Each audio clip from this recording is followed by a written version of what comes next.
राजस्थान के बीकानेर शहर में स्थित है ये जूनागढ़ किला। जूनागढ़ किले के बारे में बताने से पहले मैं आप लोगों को बीकानेर के बारे में बताऊंगा कि बीकानेर शब्द जो है वो दो शब्दों से मिलकर बना है, बीका और नेर।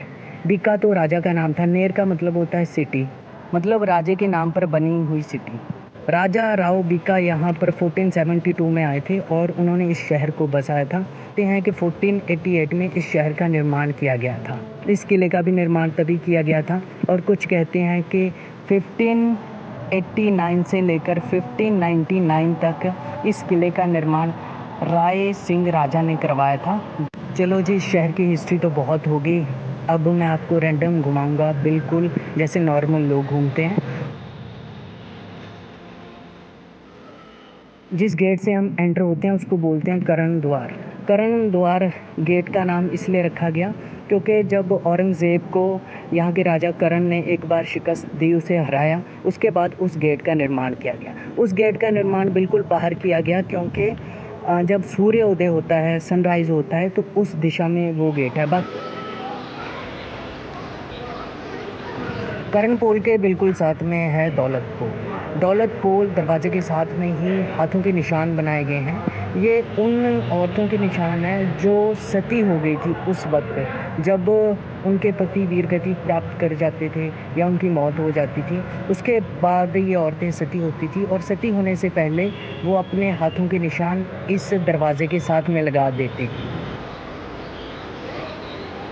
ये सभी पोल साथ साथ में हैं। पहले था करण पोल, उसके बाद दौलत पोल, अब मैं एंटर हो रहा हूँ फतेह पोल से, और उसके बाद अगर आप लोग सामने आओगे तो आपको म्यूज़ियम नज़र आ जाएगा। म्यूज़ियम के साथ में सूरज पोल बना हुआ है, मैं यहाँ से दिखा देता हूँ आपको। हम उस रास्ते से जाएंगे, दो हाथी खड़े हुए हैं, इनके बीच में सूरज पोल है। तो टिकट ले लिया मैंने यहाँ से। टिकट मेरे को पड़ी है 150 रुपये की, थोड़ी सी महंगी है। इस टिकट में म्यूज़ियम की भी टिकट साथ में ही है। तो अब मैं किले को देखूँगा, घूमता हूँ। तो ये यहाँ का पैलेस है। पैलेस में जब हम घूमते हैं तो देखेंगे कि पालकियाँ ही पालकियाँ पड़ी हुई हैं। एक नॉर्मल पालकियाँ हैं और बाकी जो हाथी पे रखने वाली पालकियाँ है वो पड़ी हुई है। ऊँट पे रखने वाली पालकियाँ, राजपूत राजाओं के जो वेपन्स थे, तो जो मुकुट होते हैं सर पे पहनने वाले राजपूत राजाओं के, वो हैं यहाँ पर। एक यहाँ पर जहाज़ भी खड़ा हुआ है, वर्ल्ड वॉर 1 में, पता नहीं 2 में यूज़ हुआ था वो। और जो ब्रिटिशर्स थे उन्होंने महाराजा गंगा सिंह था जो यहाँ का, उसको गिफ्ट में दिया था।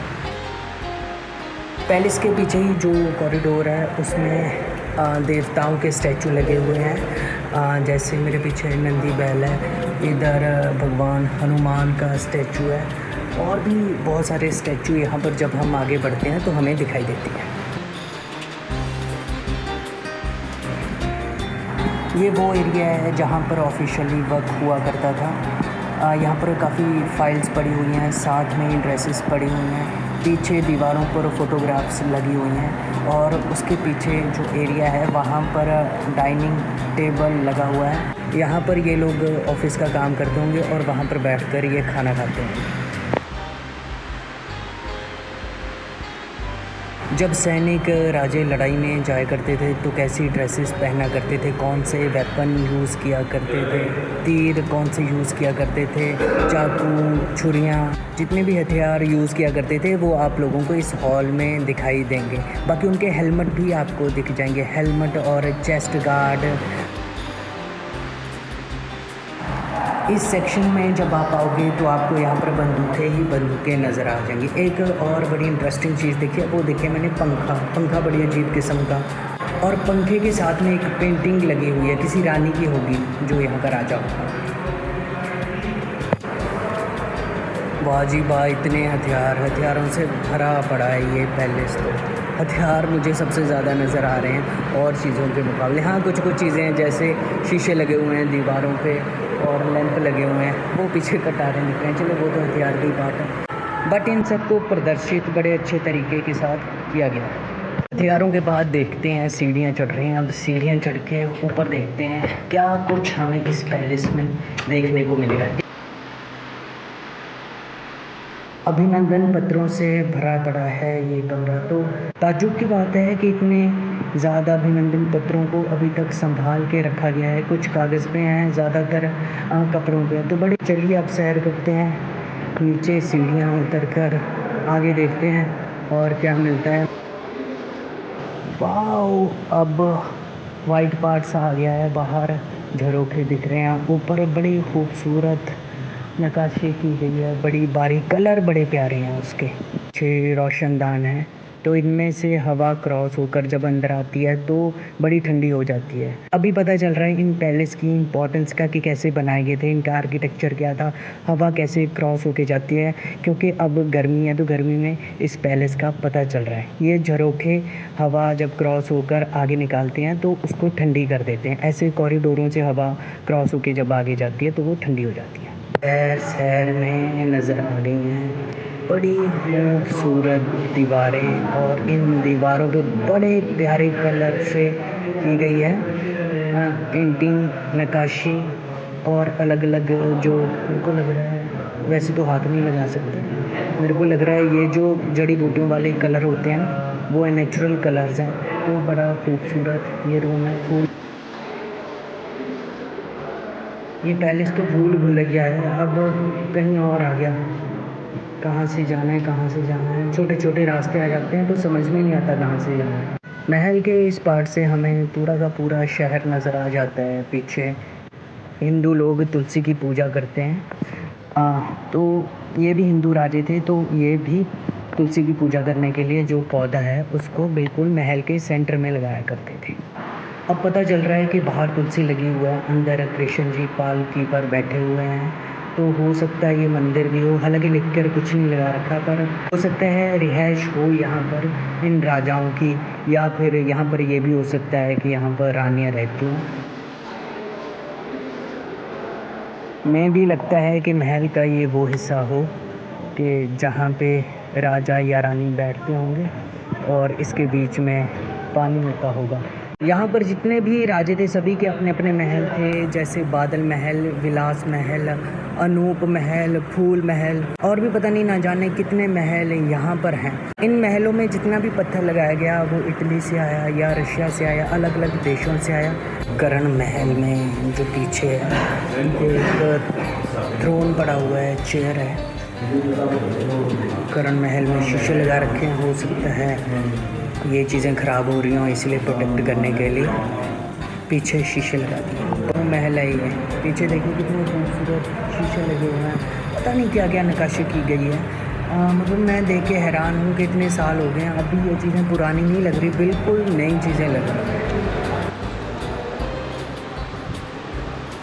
ये है अनूप महल, इसका कलर और ये अलग तरीके से, हर राजा ने अपना महल अपने तरीके से बनवा रखा था। उन्होंने अपने तरीके के कलर लगवाए यहाँ पे, मतलब कलर यूज़ करवाए, जो भी वो टेक्सचर चाहते थे, डिज़ाइन चाहते थे, उन्होंने अपने तरीके का बनवाया। बाहर से चीज़ें वैसी लाए, शीशे वैसे लाए। ये तो पीछे कुछ म्यूज़िक इंस्ट्रूमेंट भी पड़ा हुआ है। ये राजा तो मुझे लगता है म्यूज़िक का भी शौकीन था।